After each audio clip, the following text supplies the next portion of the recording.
बिस्मिल्लाहिर्रहमानिर्रहीम अस्सलाम वालेकुम, you are welcome to video solutions. और ये है हमारा लेसन नंबर 21।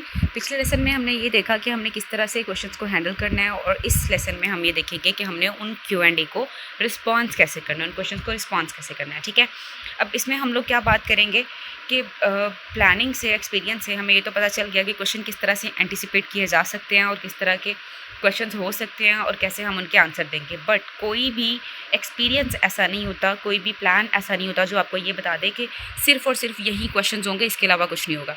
जैसे ही स्पीकर ने ये कहा that the floor is open, कि आप लोग क्वेश्चन कर सकते हैं, अपनी फीडबैक दे सकते हैं, तब कुछ भी हो सकता है। ठीक है, इसलिए आपको हर तरह से मेंटली प्रिपेयर होना पड़ता है कि क्वेश्चन किस तरह का होगा।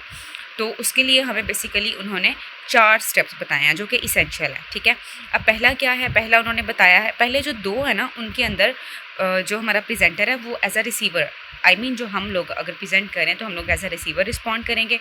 बाकी जो लास्ट वाले 2 हैं, थर्ड और फोर्थ, उसमें हम as a sender role perform करेंगे। इसके अंदर उन्होंने एक टर्मिनोलॉजी यूज़ की है, टू फील्ड। अब यहाँ पे उन्होंने एक टर्मिनोलॉजी यूज़ की है, टू फील्ड। ठीक है, उन्होंने एक लाइन यूज़ की है, the 4 steps are essential to skilfully field question और ऑब्जेक्शन। ये MCQ बन के आ सकता है। टू फील्ड जो है वो स्पोर्ट्स में टर्मिनोलॉजी यूज़ की जाती है, और टू फील्ड का मतलब ये होता है कि आप अपोजिट पार्टी को पॉइंट जो है वो विन ना करने दें। ठीक है, अगर वो अपोजिट पार्टी आपकी तरफ बॉल थ्रो करती है तो आप उसको वापस उनकी तरफ थ्रो करते हैं, मतलब अपनी तरफ पॉइंट ना बनने दें। इसी टर्मिनोलॉजी को जब हम लोग प्रेजेंटेशन के अंदर यूज़ करते हैं तो उसका मीनिंग यहाँ पे क्या होता है, उन्होंने हमें लाइन के अंदर बता दिया है।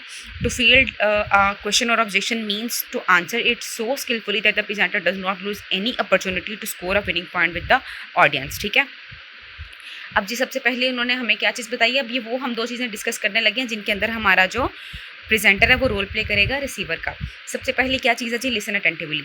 लिसन, जब हमारा जो प्रेजेंटर है वो अटेंटिवली लिसन करेगा तो वो बहुत सी चीज़ें क्लियर होंगी। मैं आपको एक्सप्लेन करती हूँ कि कैसे। When someone from the audience speaks and the presenter is listening attentively, the presenter should, presenter को क्या करना चाहिए जब वो लिसन कर रहा है, make focus, meaningful eye contact. Meaningful eye contact होना चाहिए। आपने बिल्कुल उस बंदे को स्टेयर नहीं करना कि वो डर के क्वेश्चन करना ही छोड़ दे, या फिर आपका नेगेटिव जो है वो एक इमेज जाए आपके ऑडियंस के सामने। आपने उसको मीनिंगफुली आई कॉन्टैक्ट बना के रखना है। जेंटली आपने एन मैनर में जो है वो नोट करना है, जिसका मतलब जैसे ये कह लें, yes I can hear you, जो हम लोग हेड अप डाउन करते हैं ना, लाइट्स, हमने उस तरह से नोट करना है। लीन फॉरवर्ड, हल्का सा आगे को बेंड हो जाएं ताकि विजुअल इंटरेस्ट अगले बंदे को नज़र आ जाए इसमें। ठीक है, आपके फेशियल एक्सप्रेशन जो हैं वो मैच करने चाहिए क्वेश्चन के साथ। ठीक है, कि अगर उसने कोई ऐसी बात की जिसके ऊपर आपकी स्माइल करनी बनती है, यू शुड। अगर उसने कोई ऐसी बात की है, कोई बड़ा कंसर्निंग पॉइंट उठाया, तो आपके फेस से नज़र आना चाहिए कि आप उसके क्वेश्चन को प्रॉपर्ली अंडरस्टैंड कर रहे हैं। अब इसके अलावा और उन्होंने कुछ एडिशनल चीज़ें बताई हैं, वो ये बताई हैं, for example listen for the meaning in the message. आपने क्या करना है कि जब वो क्वेश्चन कर रहा है तो आपने उस वक्त कंजक्शंस यूज़ करनी है, एंड और बट, मतलब उसकी अल्टरनेट यूज़ करनी है, मॉडिफाइंग वर्ड यूज़ करने हैं, और उसके क्वेश्चन को मज़ीद रियल कर देना है। ठीक है, कि उसमें से जो मैसेज कन्वे करना चाह रहा है ना वो पर्सन जिसने क्वेश्चन रेज किया है वो प्रॉपर्ली कन्वे हो जाए। Listen to the determine, listen communicate in a concrete और कंसेप्चुअल मैनर। हमने पीछे ये बात कर ली है कि कंक्रीट और कंसेप्चुअल 2 ही टाइप हो सकती हैं कम्युनिकेट करने की। कुछ लोग ऐसे होते हैं जो बॉटम लाइन से बात करते हैं। बॉटम लाइन का मेरा मतलब है कि जो बेस्ड ऑन फैक्ट्स हैं। ठीक है, कुछ लोग ऐसे होते हैं जो पॉसिबिलिटीज़ को प्रेफर करते हैं और जिनके जो क्वेश्चंस होते हैं वो कंसेप्चुअल होते हैं। ठीक है, कॉम्प्रिहेंसिव आइडियाज़ होते हैं। अच्छा जी, यहाँ पे आपको क्या करना चाहिए, आपको पैराफ्रेज करना चाहिए। पैराफ्रेज करने का क्या मतलब है कि जो क्वेश्चन आस्क किया गया है आप उसी क्वेश्चन को दोबारा पैराफ्रेज कर देंगे। मतलब आप इस तरह से कह देंगे कि अच्छा जी, मुझे ये समझ आया है कि आपने ये क्वेश्चन किया है, एम आई राइट। ठीक है, आप उसी, मतलब अपने वर्ड्स थोड़े से चेंज करके उनको रियल करके, प्योर करके, आप उसके क्वेश्चन को दोबारा स्टेट करके पूछेंगे कि क्या मैंने सही गेट किया है, आप यही कह रहे हैं। अब इस चीज़ का एक फ़ायदा ये होता है कि आपको थोड़ा सा टाइम मिल जाता है जिसके अंदर आप अपने मतलब उस क्वेश्चन के अकॉर्डिंग अपने आप को प्रिपेयर कर लेते हैं, और आपको आइडिया हो जाता है कि आपने आंसर जो है वो किस तरह से करना है। ठीक है, दूसरा जी, discern the nature and intent of a verbal feedback. अब यहाँ पे भी आप जो हैं वो एज अ रिसीवर ही रोल परफॉर्म करेंगे आप, इट मीन्स दैट प्रेजेंटर। ठीक है, अच्छा जी, person who listen attentively is better able to discern the nature and intent of feedback from the audience. अब जो आपका जिस बंदे ने ये क्वेश्चन किया है उसके माइंड में जो भी चल रहा है वो एक पर्सन है जिसके माइंड में ये चल रहा है। जिस तरह से आप बिहेव करेंगे वो पूरी ऑडियंस के ऊपर इम्पैक्ट पड़ेगा कि आपने बिहेव कैसे किया, ठीक है। तो आप क्या करेंगे कि अगर एक बहुत ही ज़्यादा टेक्निकल क्वेश्चन किया गया है और आप उसको डिसर्न करके उसका आंसर बड़े ही सिंपल वे में दे देते हैं, तो ये प्रेजेंटर कर सकता है, ठीक है। प्रेजेंटर अगर इतना स्किलफुल है तो अगर एक क्वेश्चन बड़ा ही सिंपल करके पूछा गया है तो प्रेजेंटर जो है वो उसको बहुत ही कॉम्प्लेक्स और उसमें से बड़ा ही कोई कंसर्निंग पॉइंट भी उठा सकता है, ठीक है। इस चीज़ को हम कहते हैं डिसर्न करना, नेचर को, इंटेंट को, ये वर्बल फीडबैक के इंटेंट के लिहाज से हम लोग डिसर्न कर सकते हैं उसको, ठीक है। अब नेक्स्ट जो हमारे पास थर्ड और फोर्थ है, यहाँ पे हम लोगों ने बात की थी कि जो हमारा प्रेजेंटर है वो सेंडर का रोल प्ले करेगा, ठीक है।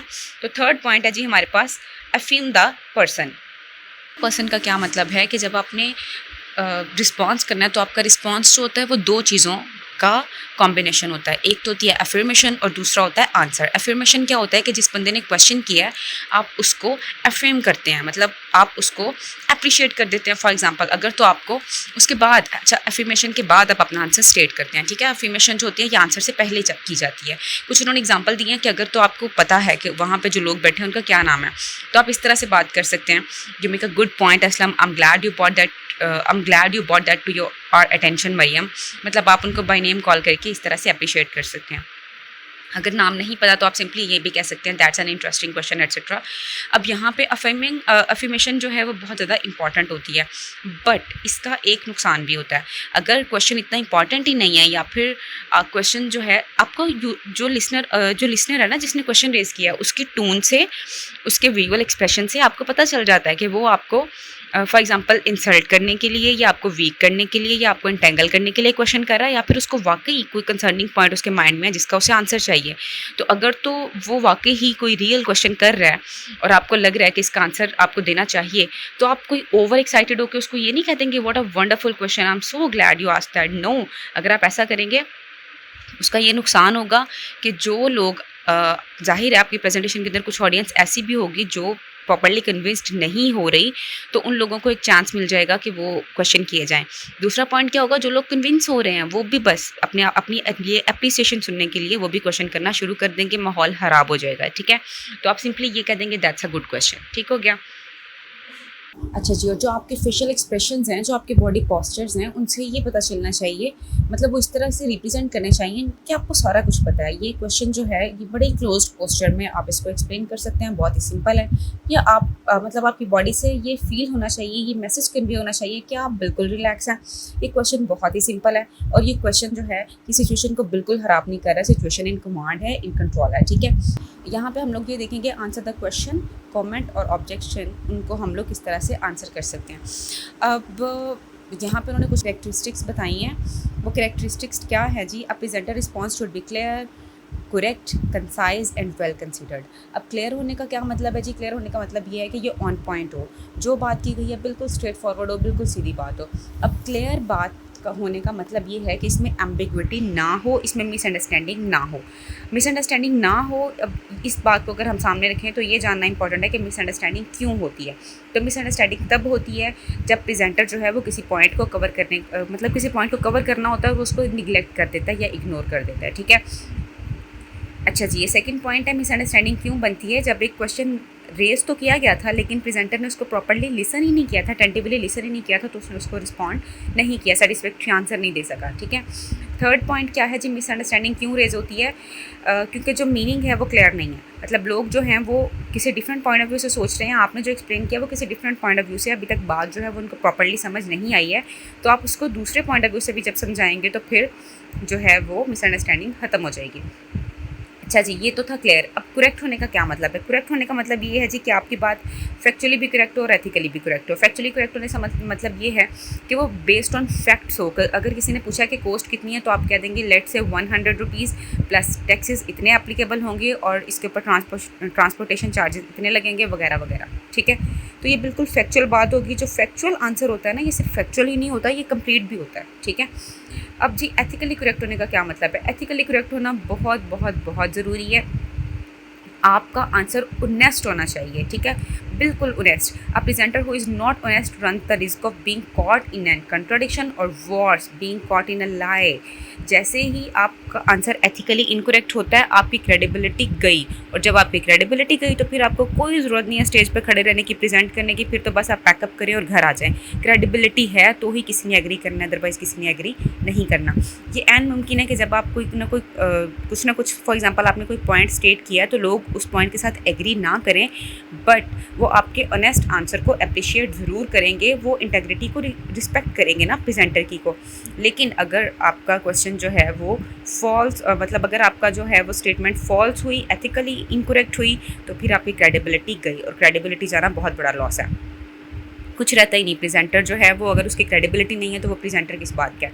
अच्छा जी, उसके बाद आपका आंसर कंसाइज होना चाहिए। अब कंसाइज का क्या मतलब है कि वो टू द पॉइंट होना चाहिए। अगर किसी ने ये पूछा ना कि आपने ये आंसर जो है, फॉर एग्जांपल किसी ने पूछ लिया है कि आपने ये प्रोजेक्टर कहाँ से लिया है, तो आप उसे कोई 20-25 मिनट का लेक्चर ये ना दे दें कि टेक्नोलॉजी क्यों ज़रूरी है और प्रोजेक्टर क्या होता है, ये क्या करता है। तो ये सब फिजूल बातें आपने नहीं करनी, बिल्कुल to the point, keep it short and simple. ठीक है, लास्ट लाइन में उन्होंने लिखा हुआ है, वेल कंसिडर्ड।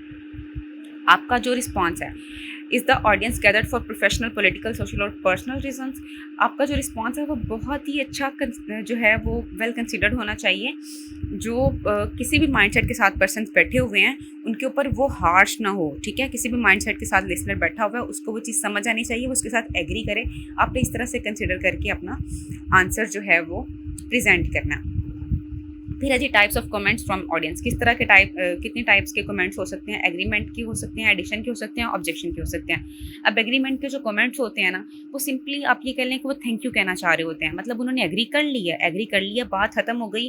जब एग्रीमेंट उन्होंने मतलब फॉर एग्जाम्पल जब ऑडियंस जो है वो आपके साथ एग्री कर चुकी है, तो फिर उसको मजीद आपसे कमेंट्री चाहिए ही नहीं। ठीक है, इसके बाद कुछ कमेंट्स ऐसे होते हैं जो एडिशन के होते हैं। अब एडिशन के कमेंट्स का क्या मतलब होता है, एग्री वो कर रहे हैं, 100% कर रहे हैं, बट वो इसके अंदर मजीद एडिशन करना चाह रहे हैं कि इसको इस पॉइंट ऑफ व्यू से भी देख लिया जाए। ठीक है, इसके बाद हैं जी ऑब्जेक्शन के कमेंट्स। अब हमारे पास एक बहुत बड़ी मिसअंडरस्टैंडिंग है, और वो ये है कि ऑब्जेक्शन का मतलब जो है वो ये है कि डिसएग्री हो गई जी, डिसअप्रूवल हो गया, बात खत्म हो गई, गुस्सा आ गया, कोई फ़ायदा ही नहीं हुआ। लेकिन ऐसा नहीं होता। जो ऑब्जेक्शन के कमेंट्स होते हैं उनको बहुत ही तरीके से रिस्पॉन्स किया जाता है। सबसे पहली बात तो ये होती है कि आपने अपने एक्सप्रेशंस जो हैं उनसे ये चीज़ नहीं शो करवानी होती कि आपको गुस्सा आ गया, आपके साथ एग्री नहीं किया गया, वगैरह वगैरह।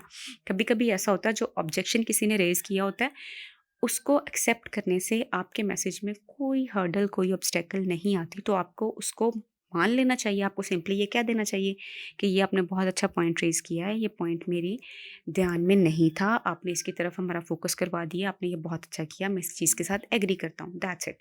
ठीक है, उसके बाद ये 3 अप्रोप्रिएट रिस्पॉन्सेज हैं किसी भी ऑब्जेक्शन को हैंडल करने के। एक तो है एग्री, एक है रीअप्रोच, और एक है आर्बिट्रेट। अब एग्री करने का क्या मतलब है, आप सिंपली कह सकते हैं दैट्स एन इंटरेस्टिंग पॉइंट।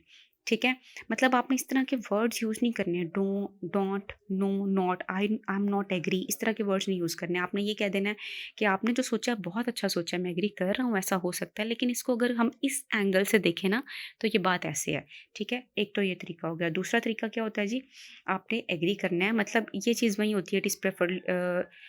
ये देखें यहाँ पे उन्होंने एक लाइन बड़ी अच्छी यूज़ की हुई है, presenter should never put an entire presentation at risk by insisting on the right to be right. It is preferably to say thank you for bringing to our attention. मतलब एक point है, उसको agree करने में आप आपकी जो presentation है उसको कोई नुकसान नहीं हो रहा, सिंपली उसको एग्री करें, थैंक यू का बात खत्म कर दें। रीअप्रोच क्या होता है जी, रीअप्रोच ये होता है कि आप जो है वो किसी को इस तरह से कह दें कि आपने ये बड़ा ही इंटरेस्टिंग पॉइंट उठाया है, however let's consider this from an different angle and the another angle is. ठीक है, वही बात जो हमने पीछे किया। आर्बिट्रेट क्या होता है, आर्बिट्रेट में एक हम टेक्निक यूज़ करते हैं, ये इंपॉर्टेंट है, इसको समझ लें। फील फेल्ट फाउंड, इस चीज़ को कहते हैं फील फेल्ट फाउंड रिस्पॉन्स। अब ये जो रिस्पॉन्स होता है ये मैं आपको बता देती हूँ। ये आर्बिट्रेट की ये थर्ड लाइन देखें, the presenter states I can understand why you would feel that I work with someone recently who felt the same way until they found that. मतलब आप कहते हैं कि जी मैं बड़े अच्छे तरीके से समझ गया हूँ कि आपने ये क्यों फील किया, क्योंकि इससे पहले भी ऐसा हुआ था कि किसी बंदे के साथ मैंने काम किया था, उसको भी इसी तरह से फील हुआ था, फिर जब मैंने उसको ये फैक्ट्स बताए तो एग्री हो गया। अब इस टेक्निक का एक बहुत बड़ा फ़ायदा ये होता है कि अगला बंदा सुनता ही उसको एग्रीएबल वे में है। ठीक है,